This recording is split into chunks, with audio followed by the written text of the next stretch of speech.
Welcome to our SLUBcast from topic to full text, doing research in subject databases. Level 3, the database. This is a recording of the course presentation from topic to full text, doing research in subject databases. Level 3, the database. Do you have any questions about the contents shared in Level 1 and 2, that is, the basics of research? We are happy to answer your questions. You can contact us via email. Please write to information@slub-dresden.de. Unfortunately, we do not have enough time to discuss everything in detail again. But as a quick recap, let's take a look at Boolean operators one more time. The term Boolean operators describes a search strategy that is used in many library catalogs and databases. It allows you to combine many different search terms or keywords in a single query. In this way, you can build a search string instead of searching with each keyword individually. This technique will help you to be more successful and efficient in finding what you need. The Boolean operators AND, OR, and NOT are used most frequently in subject databases. The following figures illustrate how the operators work. When using the AND operator, only documents containing both search terms are displayed in the result list. AND is used to combine several important search terms in the topic. Using AND restricts the number of search results. It is kind of an overlap. Please note that in many subject databases, search terms are automatically combined with AND if you do not put an operator between the search terms. This means that the search query agriculture and bees results in the same number of search results as the search query agriculture bees. If you use the operator OR, documents in which one or both search terms occur are displayed in the list of results as it's a combined quantity. You use OR to search for alternative terms or synonyms. Hence, when OR is used, the number of results increases. When using the operator NOT, the list of results include documents that only contain the first search term but not the second one. NOT is used in order to specifically exclude terms. This is required when you want to preclude subject areas that are originally related to each other and therefore appear in publications together, as in agriculture, not arable farming. Using NOT reduces the number of results. Remember to use the operator NOT carefully, since it can easily lead to an exclusion of relevant publications from your list of results. Of course, you can use more than one Boolean operator in a single search query. Search terms are most frequently combined with the operators AND and OR. However, please keep in mind that the operators have different binding strengths. The NOT operator has the greatest binding strength, followed by AND that has a greater binding strength than the operator OR. Using parentheses in search queries changes the binding strength. This is comparable to the use of parentheses in mathematics, meaning that you have to process terms in parentheses first, whereas nested parentheses are processed from the inside out. The use of parentheses thus has an impact on the number of search results. The first query A and B or C yields a different set of results than A and B or C if you put B or C in parentheses. Here's an example. The search query climate and rainforest or jungle without any parentheses will include all documents that contain climate and rainforest together and additionally all records that contain the term jungle. The list of results is therefore significantly longer and less precise in comparison to the second search query that I'm going to show you now.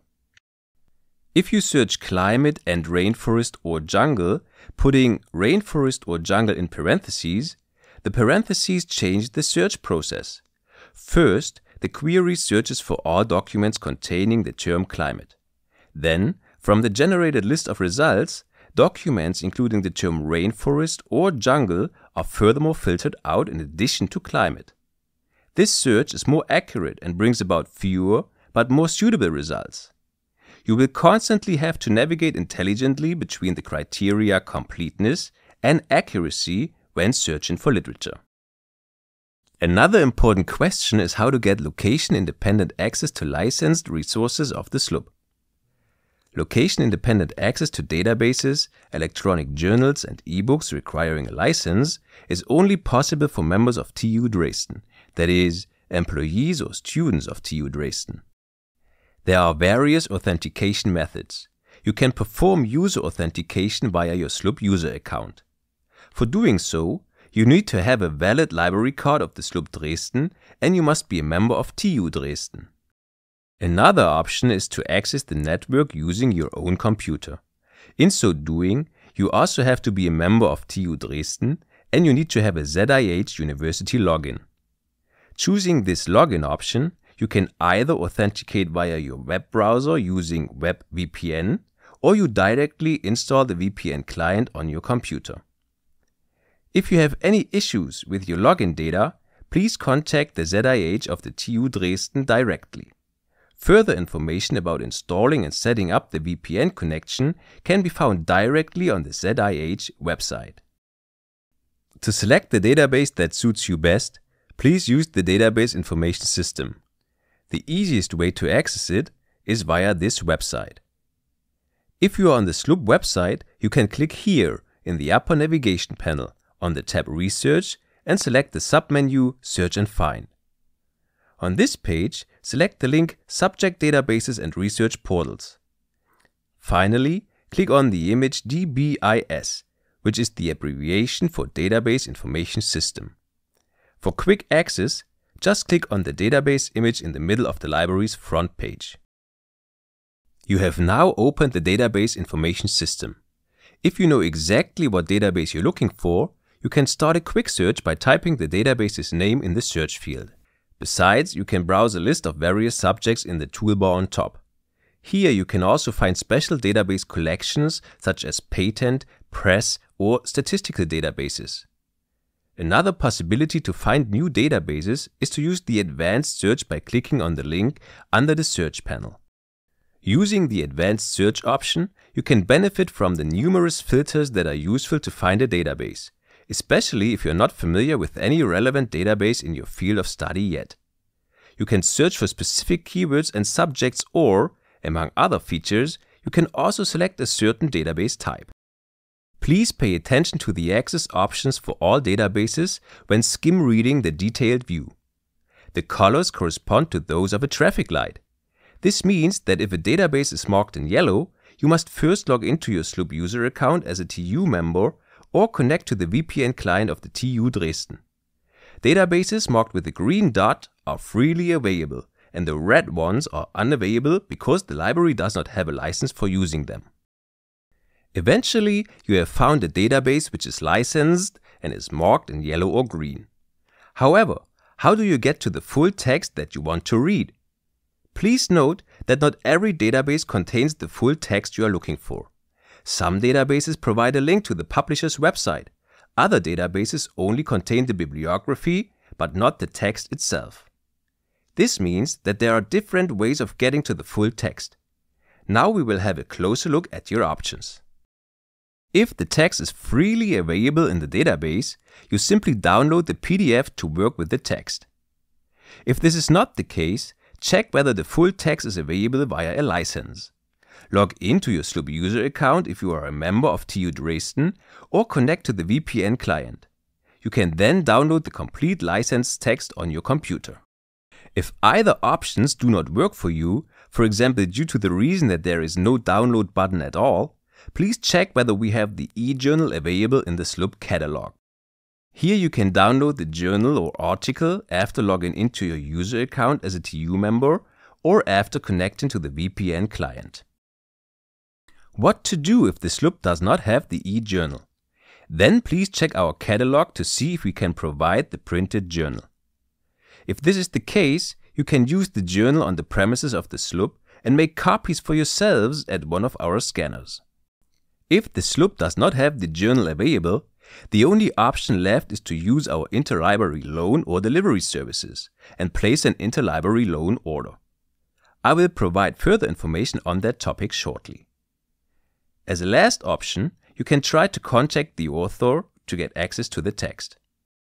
Interlibrary loan and delivery services are a good alternative for getting literature that is not available in Dresden. Let me explain this in detail. You can access the research and ordering portal of the Interlibrary Loan service via the displayed link. We use interlibrary loans to supply you with books and copies of articles from German and international libraries, if the article you need is not available in any library in Dresden. The advantage of an interlibrary loan is that it costs you only little money. In addition to that, the SLUB takes care of the return shipment of the books, so that you usually both pick up and return the ordered book at the SLUB service desk. However, please be aware that an interlibrary loan order can take up to 14 days. As an alternative, you can use delivery services such as Subito. With Subito, delivery is executed independently from the location of the literature that you need, which means that you can also order books that are available at SLUB Dresden. In order to use this service, you conduct the research and ordering process of resources that are available in German and international libraries yourself. Please note that you need to register with Subito beforehand. Subito eventually delivers the books directly to your home. On the one hand, in contrast to interlibrary loans, Subito usually delivers the books you ordered within a few days. On the other hand, this service includes higher costs that you have to bear yourself, both for ordering and for returning the books to the respective library. Before you start your first search in a subject database, please consider the following tips. If you are using a database for the first time, please consult the help pages, as they usually explain search functions and, for example, the correct application of search operators in the database. Please note that, depending on the database, the use of operators can be quite different. Use search filters to narrow down your search and to easily specify your search results. Some databases also include a thesaurus. A thesaurus is a list of terms in which each term is assigned to generic and subordinate terms as well as synonyms. You can use these lists of terms as a suggestion to get further search terms. This will help you choose the best keywords when searching a database. Among the thousands of relevant articles, please keep in mind that they may not all discuss a topic using the same vocabulary. Browsing the thesaurus of a database or subject terms showing synonyms or related terms will help you to create a list of keywords you can use to find relevant articles in that database. To give you an idea, here's an example. If you are going to write a paper about a cappella singing, a thesaurus might provide the broader term singing and further related terms. You could thus also apply terms like barbershop music or chants in your search query in order to find more relevant documents. And in this example, you can see that this is a database in which the term a cappella singing, spelled with only one P, is not applicable to index the content of documents. This means that you would get fewer documents if you searched for a cappella singing with just one P instead of a cappella singing spelling capella correctly. Please note that, in some cases, there may not be any synonyms, for example if there is a specific concept that can only be referred to with one specific term. Another suggestion is to write a research protocol that includes all steps of your search, so that you can, later on, track which database you searched and how you did it. This way you can check the success of your search strategy and make changes from time to time. If you want to know what a research protocol could look like, you can download an illustration from our tutorial. You can find the model protocol following this link in the folder Literature Search Protocol. A search protocol, for example in the form of a table, should contain your search topic, your search terms, and the names of the catalogs and databases that you used. You should also know the starting date and the time period of your search, as well as further details, including the language or the document type of your search results. And don't forget to write your results down. At first glance, this might seem like a lot of work, but it's particularly useful if you have a long-term research project, as it saves you time and trouble in the long run. If you register for a user account, some databases allow you to save your search queries on a permanent basis. If you have further questions about searching a subject database in your field of study, please consider arranging an individual appointment with an expert and take your time to clarify your subject-specific questions. To do so, You can either follow the link given in my presentation or click on the Research tab on our website. Then choose Consulting and Courses and Knowledge Bar from the drop-down menu. You can also consult the librarian that is responsible for your subject of interest. Please use this list to find out whom you would have to contact for further information. Now, this is the end of my presentation. Thank you for listening.